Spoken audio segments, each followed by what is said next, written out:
नाज़रीन, सिंधड़ी खां असां रिपोर्ट शेयर कई है मोहम्मद यूसुफ दर्स। रिपोर्ट मूजिब सिंधड़ी मां खुंबे गुम कयल मंठार उर्फ पप्पू ऐं मंज़ूर शर जे वारसनि जो संदसि आज़ादी जे लाइ ॿिए ॾींहुं बि प्रेस क्लब सिंधड़ी अॻियां एहतिजाजी मुज़ाहिरो। इंतज़ामिया ख़िलाफ़ सख़्त नारेबाज़ी कई वई।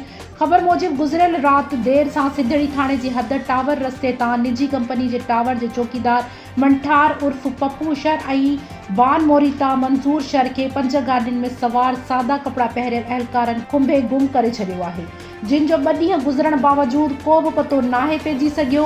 खुंबे गुम कयल नौजवाननि मंठार उर्फ पप्पू शर ऐं मंज़ूर शर जे वारसनि गुलाम अली शर, वाहिद बख्श, कादिर शर ऐं ॿियनि प्रेस क्लब सिंधड़ी अॻियां एहतिजाजी मुज़ाहिरो कंदे इंतज़ामिया ख़िलाफ़ सख़्त नारेबाज़ी कंदे चयो त असांजा 2 नौजवाननि खे सादे पहिरियल पुलिस अहलकारनि खुंबे गुम करे छॾियो आहे।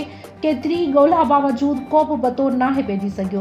हिननि वधीक चयो त असांजा नौजवान जेकॾहिं ॾोही आहिनि त उन्हनि ते केस दाख़िल करे अदालत में पेश कयो वञे, हिननि जी फौरी तौर गिरफ़्तारी ज़ाहिर कई वञे, न त ॿी सूरत में SSP ऑफिस आॾो धरणो हणंदासीं।